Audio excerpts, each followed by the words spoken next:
89.5 FM, WSOU. I am DJ Ben, and today I am joined by none other than Tomi from Amorphis. How are you doing today, Tomi? I'm fine, thanks. It's early evening here in Finland and still a lot of snow, but waiting for the spring to come soon.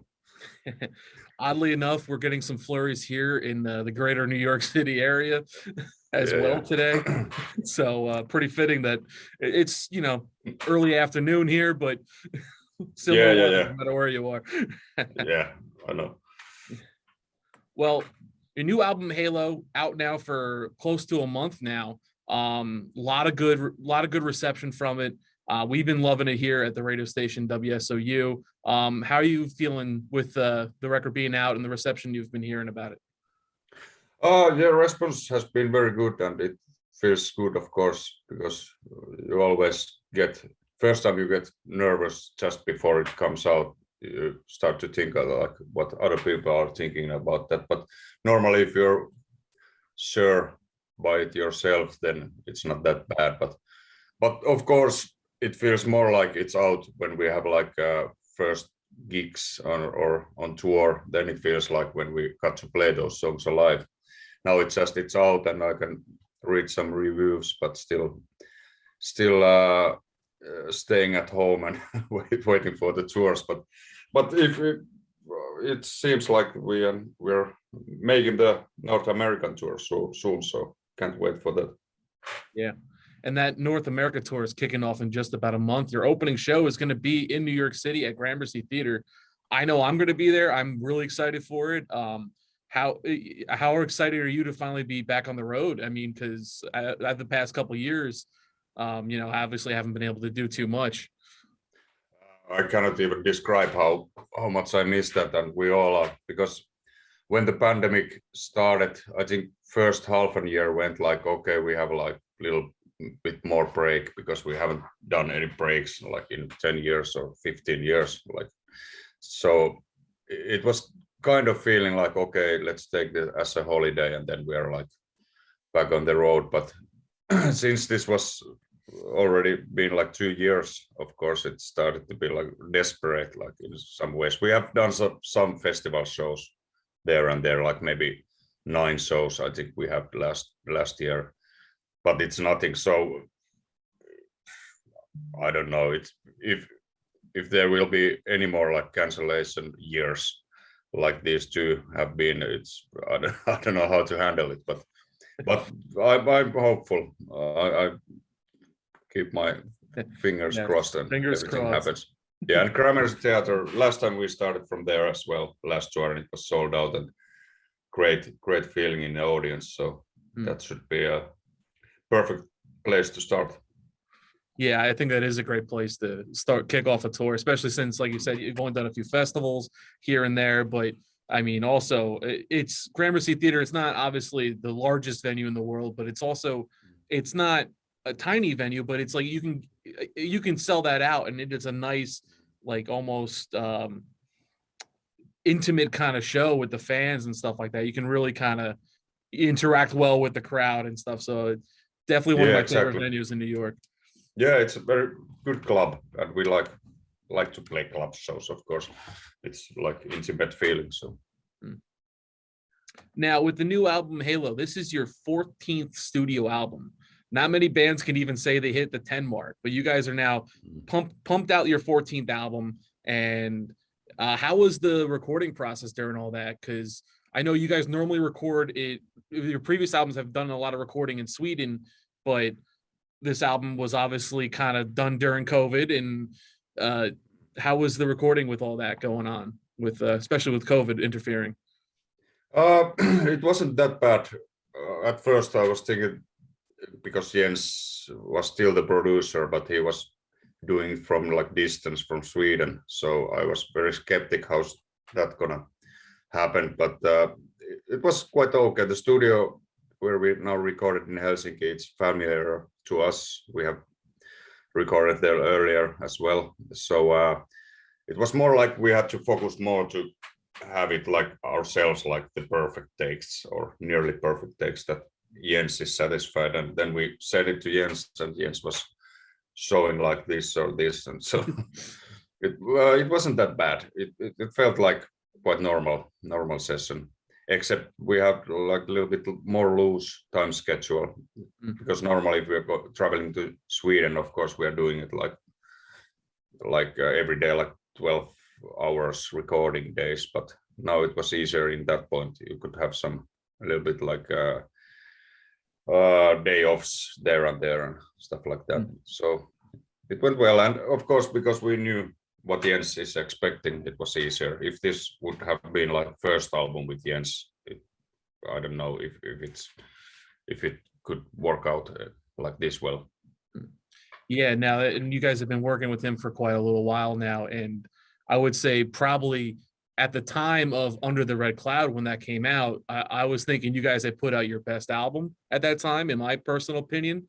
And then following that up with Queen of Time, I'm like, okay, they're continuing in that upward direction. And even now with Halo, I mean, I couldn't tell you that you guys are working with a producer from in another country, kind of giving you a little thumbs up and thumbs down on if stuff's good or not. I mean, it's done very well, and it's very awesome to see. Like, even though it is your 14th album, you guys are still kind of pushing it a little more, and still trying to like almost one up yourselves in a way. I don't know if that's intentional or not with the writing, but or if it is, I mean, that makes sense, because it's starting. I mean, not that anything against, obviously, Queen of Time or Under the Red Cloud, but it just seems like it's just progressively, it's been slightly different each time, and yet still slightly better in a way, in a way, different way, kind of. Yeah, glad to hear. Thanks. It's still that we're trying to always make our best album still, like after 30 years of making albums. But of course, at the same time, it's nice to make some things like a little bit differently, and try to do different things, and then you can notice like what things work best and what not, and then you're going to do other directions. So yeah, it's so far it has been. I was scared when you show this Queen of Time, and then you never know when it's happening, but at least we are very satisfied, and it seems like our fans are too. So yeah, no, as a fan and been a fan for quite a while, I can say it is nice to. I mean, it is nice to see that you guys are constantly putting out great records time after time. And I would even say Halo is probably more on the heavier side, especially compared to a Queen of Time. And even maybe a little more like guitar driven in a way. I mean, was that a focus with the album, or was that just kind of how it all started coming out? I think it was Jens's like mixing choice, more like, because now the orchestral elements are a little bit more stripped down, or they are more in like places when needed, and guitars are more like in your face in this album. You can hear it clearer, so I think that might sound it's like heavier, and I agree there is some heavier riffs as well, like more than in Queen of Time maybe, but yeah, I think this is good direction in a way. It's like if you would go forward from the Queen of Time and having like more orchestral stuff, that would be like a symphonic metal soon, and we don't want to do that. So I think this is in a good balance, everything. So you are signed, or I know you play ESP guitars. Personally, one of my favorite guitar brands. I mean, ever since I first kind of picked one up, I've always been such a big fan. And because almost always they help with, they make you feel like you're playing, metal music in a way almost. But what's your experience been like with ESP records? Or I'm sorry, ESP guitars. Yeah, before that I played Gibson Les Pauls. So when I first tried the ESP Eclipse, it felt like quite the same touch. So I like it like straight away. But in the same time, it has, to my hand, it's a little bit like even more like it feels like it fits to my hand better. And and it sounds great, and they're very like quality made guitars. So it's I haven't been missing Gibsons since that. Of course, it's nice to have a couple hanging on your wall, but yeah, I'm very satisfied. And every time I'm trying to, like, if I'm ordering new ESP model from the factory, I'm trying to think like, okay, now I'm going to try some different shape or something, but I always end up Eclipse.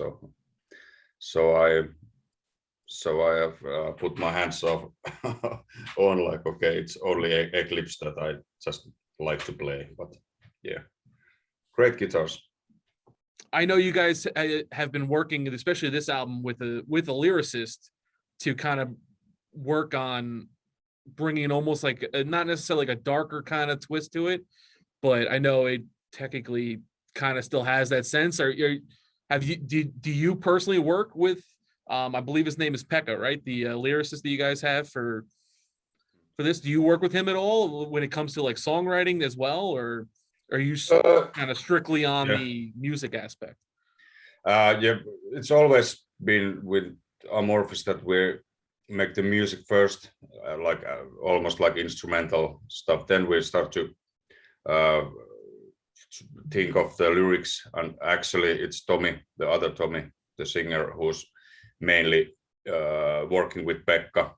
And normally Pekka wants some if we are telling some ideas before he starts the project, and then he suggests some ideas what he have in his mind, and then we are like, okay, you have free hands to do it, because we have done it so long with him, so we can trust him. So it's Pekka is writing in Finnish first, then there's Ikevil who's translating to English, and then Tomi are picking the songs, like which lyrics could fit to which songs, and it's always like you have to have a little bit luck as well, and that's why I like making music. It's a lot of things happens like by accident as well, because there's a lot of songs which you could imagine that these lyrics are made for this song or other way around, but normally it just happens. And it's quite long process, because after they're in English, then Tomi started to think how to arrange it to the song and to make it like singable somehow. So I guess they have a lot of work to do with that, but I'm not involved in that part, and any one of us either. So okay. So yeah, as we mentioned before, finally getting back on the road. Can't wait to see you guys here in the US and in North America. I mean, it's been quite a while. I remember I caught you guys when you guys were touring for Under the Red Cloud. Amazing show. I believe you guys played at the Starland Ballroom back then in New Jersey. And I'm just so looking forward to seeing you guys live again. And I know, as you mentioned before, you're also very stoked to get out there on the road again. But yeah, I mean, that's pretty much all I have for that. I mean, can't wait to see you on the road. Okay, hey, hope to see you there, and hope to see a lot of our fans and people in the shows. I don't know how it's there. Is there like, there must be like concert every night or something, because every shows have been like packed to it really does seem like it. I have a whole list on my phone, in my calendar on my phone. I'm this show's here, this show's then. I'm like trying to like balance it. I'm like, if I go to this show, can I go to this show or no? I'm like it's quite hectic. I hope there will be enough people to every show there. So I'm pretty confident there will be enough people. Great. All right, hey, hope to see you there then. Yeah. All right. Well, thank you for tuning in here on WSOU. I'm DJ Ben, and as well as with Tomi from Amorphis. All right. Hey. All right. Nice to chat with you. Nice to chat with you too.